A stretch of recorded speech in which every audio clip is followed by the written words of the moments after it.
Red rice vada.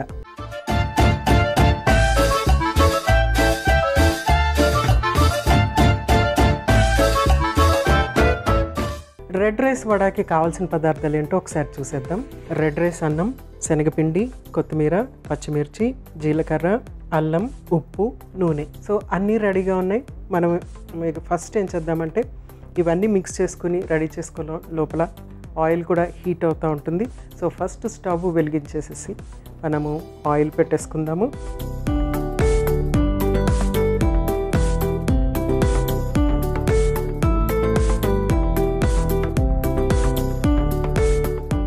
ఎందుకంటే ఇది deep fried కాబట్టి ఆయిల్ చక్కగా మరిగిన తర్వాత మనము వడలు వేసుకోవాలన్నమాట.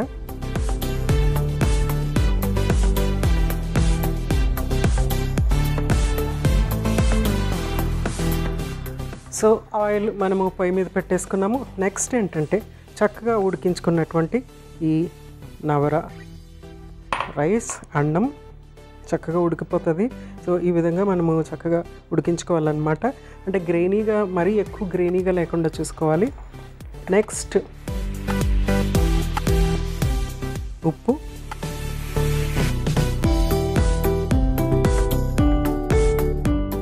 నెక్స్ట్ కొత్తిమీర. సో కొత్తిమీరని మనము కొద్దిగా కట్ చేసేసుకుందాము. కొంచెం ఫైన్గా కట్ చేస్తున్నాను అంతే. నెక్స్ట్ పచ్చిమిర్చిని కూడా ఫైన్గా కట్ చేస్తున్నాను. మీరు కావాలంటే దీన్ని గ్రైండ్ చేసి కూడా యాడ్ చేసుకోవచ్చు. పచ్చిమిర్చి ఇంకా అల్లం గ్రైండ్ చేసి రెండు కూడా యాడ్ చేసుకోవచ్చు. నేనేంటంటే డైరెక్ట్గా సన్నగా కట్ చేస్తున్నాను అన్నమాట.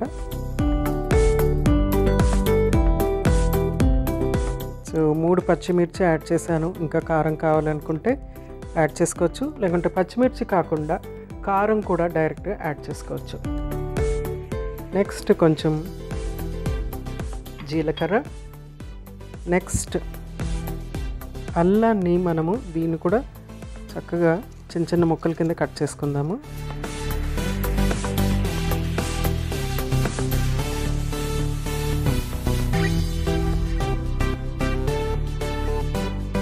సో చిన్న చిన్న ముక్కల కింద కట్ చేస్తున్నాను.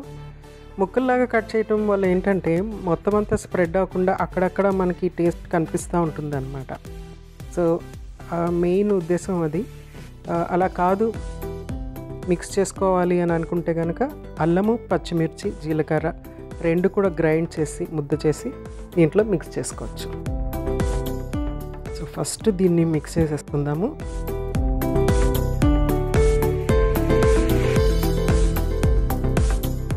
నెక్స్ట్ మనం కొద్దిగా శనగపిండి యాడ్ చేసుకొని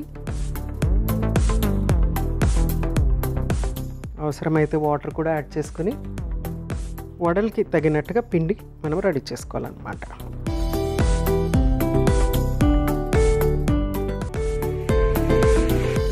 ఫస్ట్ డ్రైగానే బాగా మిక్స్ అవ్వాలి. ఎందుకంటే మొత్తం మనకి ఈ ముక్కలు అవన్నీ చక్కగా మిక్స్ అయిపోయి ఆ రుచులన్నీ కరెక్ట్గా కలవాలి. కాబట్టి ఫస్ట్ డ్రైగా మిక్స్ చేసేసుకున్న తర్వాత అప్పుడు కొంచెం వాటర్ యాడ్ చేసుకోవచ్చు.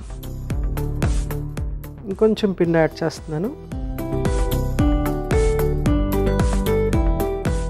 సో 2 కప్పులు ఉడికించిన రైస్కి కనీసం 1 కప్పు పిండి అయితే కంపల్సరీ పడుతుంది.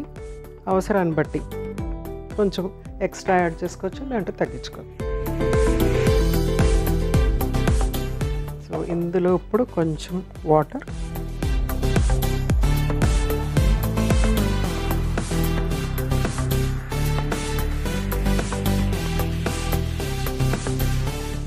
వాటర్ ఏంటంటే మనకి ఈ వడలు అంటే చక్కగా బైండింగ్ కెపాసిటీ వచ్చేస్తుంది కదా ఈ పిండి కలిపేటప్పటికి, వాటర్ యాడ్ చేసేటప్పటికి. చాలా శక్తినిచ్చేటువంటి స్నాక్ ఇది. ఈ రెడ్ రైస్లో ఏంటంటే గ్లైసెమిక్ ఇండెక్స్ అనేది తక్కువగా ఉంటుంది అన్నమాట. కంపారిటివ్గా నార్మల్ రైస్ కంటే రెడ్ రైస్లో గ్లైసెమిక్ ఇండెక్స్ అనేది తక్కువ ఉంటుంది. అందుకోసము ఇది డయాబెటీస్ ఉన్న వాళ్ళకు కూడా ఈ స్నాక్ తీసుకోవచ్చు అన్నమాట. చక్కటి స్నాక్. సో మనము ఫస్ట్ చిన్న చిన్న వడల కింద వేసేసుకుందాము. ఆల్రెడీ కుక్ అయిపోయినటువంటి రైస్ ఇది కాబట్టి ఈజీగా కుక్ అయిపోతుంది. సో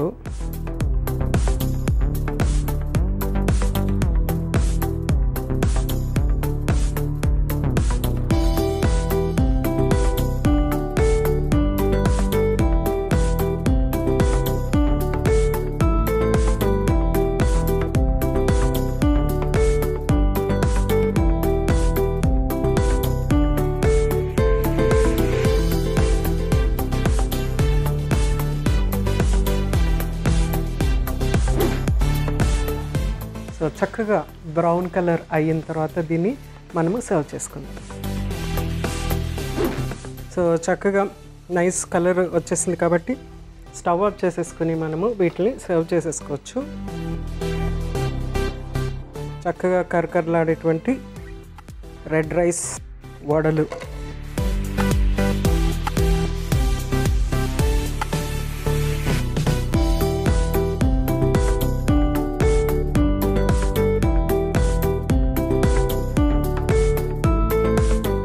చాలా చక్కటి అరోమా వస్తుంది. తర్వాత ఇది ఎక్కువ నూనె పీల్చుకున్నటువంటి వడలు అనమాట. డీప్ ఫ్రై అయినా కూడా ఎక్కువ నూనె పీల్చుకోదు ఈ రైస్ మనం యాడ్ చేయటం వల్ల.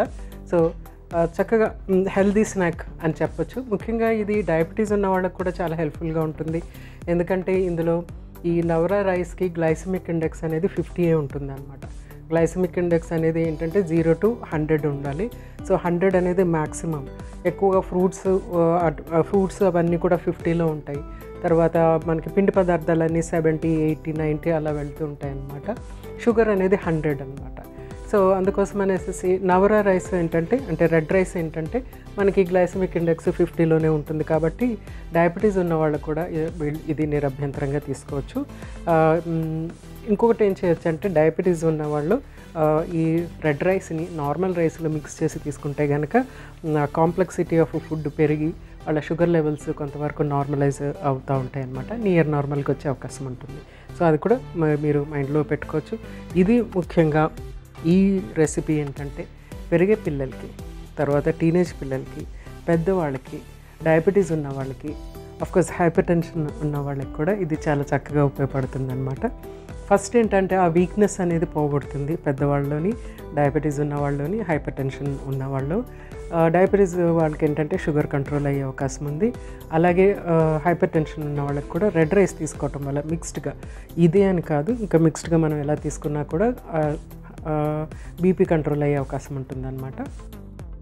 పిల్లలకి ఏంటంటే దీని నుంచి వచ్చే పిండి పదార్థం, దీని నుంచి వచ్చేటువంటి ప్రోటీన్ కానీ, మినరల్స్ కానీ, వైటమిన్స్ కానీ ఇవన్నీ కూడా వాళ్ళు గ్రోత్ అండ్ డెవలప్మెంట్కి చాలా చక్కగా ఉపయోగపడుతూ ఉంటాయి. ఇవన్నీ కాకుండా మనం ఇప్పటి నుంచో చెప్పుకుంటూ ఉన్నాం కదా, డైజెస్టివ్ సిస్టమ్కి ఇది చాలా యూస్ఫుల్గా ఉంటుందనేసి. డెఫినెట్గా యూస్ఫుల్గా ఉంటుంది. సో తప్పనిసరిగా ఒక ఈవినింగ్ టైంలో చక్కగా ఈ రెడ్ రైస్ వడ ట్రై చేసి చెప్పండి.